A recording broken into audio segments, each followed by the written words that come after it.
नमस्कार, अभिवादन स्वीकार करें। मैं हूँ डीएन यादव। आप देख रहे हैं समसामयिक विषयों पर आधारित हमारा दूसरा पॉडकास्ट।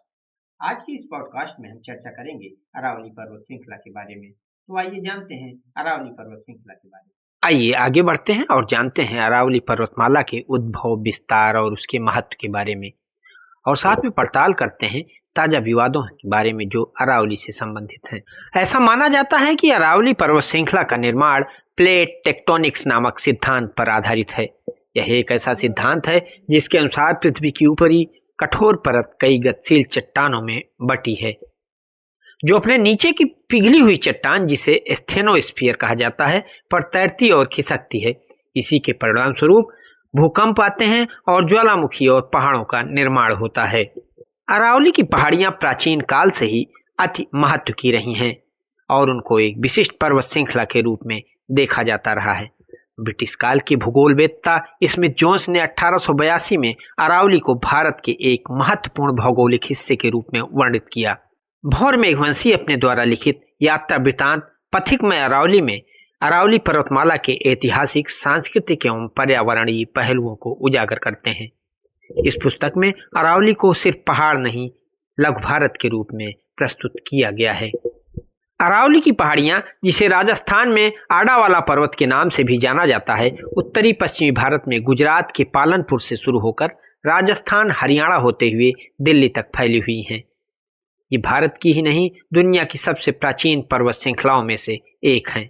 ये पर्वत श्रृंखला भारत में दक्षिण पश्चिम से उत्तर तक लगभग 700 किलोमीटर तक फैली हुई है। अरावली पर्वतमाला के अंतर्गत कई प्रमुख चोटियां हैं, जिसमें गुरु शिखर 1722 मीटर के साथ सबसे ऊंचा शिखर है। शेर 1597 मीटर के साथ दूसरे नंबर पर और दिलवाड़ा 1442 मीटर के साथ तीसरे नंबर पर है। ये सभी राजस्थान के सिरोही जिले में स्थित हैं। इसके अतिरिक्त Sariska tiger reserve, mount Abu वन्य जीव अभयारण्य, कुंभलगढ़ वन्य जीव अभयारण्य एवं दिल्ली में औसाला भाटी वन्य जीव अभयारण्य भी अरावली पर्वत श्रृंखला में ही स्थित है। अरावली पर्वतमाला कई प्रमुख नदियों का उद्गम स्थल भी है। बनास नदी, साबरमती नदी, लूनी नदी और साहिबी नदी ये प्रमुख नदियां हैं जो अरावली पर्वत श्रृंखला से ही निकलती हैं। अरावली पर्वतमाला में कई प्रकार के खनिज पदार्थ भी पाए जाते हैं, जिसमें सीसा, जिंक, तांबा, चांदी, टिन, लिथियम और कई प्रकार के रेयर अर्थ एलिमेंट्स भी हैं। संगमरमर, ग्रेनाइट, चूना पत्थर और अभ्रक आज भी प्रचुर मात्रा में पाए जाते हैं। संभवतः दुर्लभ खनिज तत्वों की प्रचुर मात्रा ही अरावली के लिए आत्मघाती साबित हो रहे हैं। उनका बड़े पैमाने पर अवैध उत्खनन अरावली को नुकसान पहुंचा रहा है।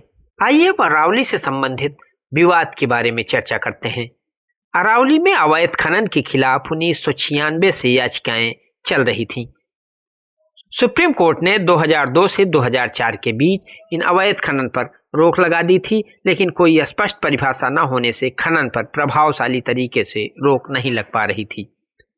इसी क्रम में 20 नवंबर 2025 को सर्वोच्च न्यायालय ने अरावली के क्षेत्र में खनन को विनियमित करने एवं इकोसिस्टम की सुरक्षा के उद्देश्य से पर्यावरण एवं वन मंत्रालय के अंतर्गत गठित एक समिति द्वारा प्रस्तावित उस परिभाषा को स्वीकार कर लिया, जिसमें 2 या 2 से अधिक पहाड़ियों के ऐसे समूह को ही अरावली पर्वतमाला माना गया, जिनकी ऊंचाई 100 मीटर से कम न हो और एक दूसरे से 500 मीटर के भीतर स्थित हों। इस फैसले के बाद कई पर्यावरणविदों और संगठनों ने इस पर आपत्ति जताई और देश के उत्तर एवं उत्तर पश्चिम इलाके में शांतिपूर्ण प्रदर्शन भी हुए। लोगों के विरोध के बाद स्वतः संज्ञान लेते हुए सर्वोच्च न्यायालय ने अपने फैसले पर रोक लगा दी। 29 दिसंबर 2025 को सर्वोच्च न्यायालय की खंडपीठ, जिसमें chief justice Suryakant, justice JK. Maheshwari और जस्टिस ए.जी. मसीह शामिल थे, ने अरावली की पहाड़ियों की परिभाषा को लेकर पहले बनी सभी समितियों की सिफारिशों का आकलन करने के लिए एक नई उच्च स्तरीय समिति गठित करने की सिफारिश की। आइए आकलन करते हैं कि यदि वन एवं पर्यावरण मंत्रालय की नई परिभाषा को स्वीकार कर लिया जाए तो संभावित नुकसान क्या हो सकते हैं। अरावली की पहाड़ियां थार से चलने वाली रेतीली हवाओं के लिए अवरोध का काम करती हैं। यदि नई परिभाषा को मान लिया जाए तो 100 मीटर से कम ऊंचाई की पहाड़ियों पर खनन पर रोक हट जाएगी। इससे इन पहाड़ियों के विलुप्त होने से पर्वतमाला में जगह जगह एक प्रकार का अंतराल पैदा होगा, जिससे होकर रेतीली हवाएं उत्तर भारत की तरफ बढ़ेंगी और रेगिस्तान का विस्तार दिल्ली सहित देश के अन्य हिस्सों में हो सकता है। इसका परिणाम यह होगा कि देश में मौसम एवं जलवायु में बहुत बड़ा परिवर्तन हो सकता है। देश की जैव विविधता प्रभावित हो सकती है। देश के उत्तरी इलाके के तापमान में वृद्धि होगी। इससे कई ग्लेशियर पिघल सकते हैं। परिणाम स्वरूप उत्तर भारत की नदियों के सामने अस्तित्व का बहुत बड़ा संकट उत्पन्न हो सकता है। अरावली में अब तक हुए खनन के कारण पर्यावरण को भारी नुकसान हुआ है, जिसके कारण जल संकट, वायु प्रदूषण, वन्य जीवों का विस्थापन एवं बंजर भूमि में काफी वृद्धि देखी गई है। साथ ही मानसून के पैटर्न में बड़ा बदलाव हुआ है। इन गतिविधियों से स्थानीय समुदायों के घरों को खतरा है और यह एक राष्ट्रीय आपदा का रूप ले सकता है। 1975 से 2019 के बीच काफी वन क्षेत्र खत्म हो गया है।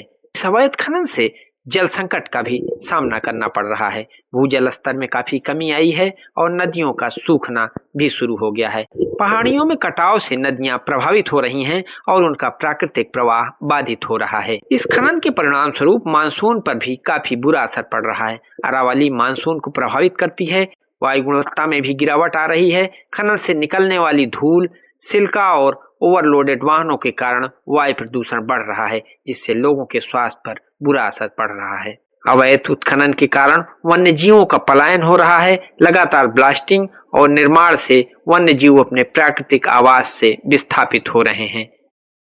आने वाले दिनों में अरावली की पहाड़ियों में अवैध खनन पर रोक न लगाई गई और पहाड़ियों को संरक्षित करने के गंभीर प्रयास न किए गए तो भविष्य में इसकी भारी कीमत चुकानी पड़ सकती है। आज के इस अंक में इतना ही। अगले अंक में किसी नए विषय के साथ फिर मुलाकात होगी। तब तक के लिए इजाजत दीजिए। नमस्कार।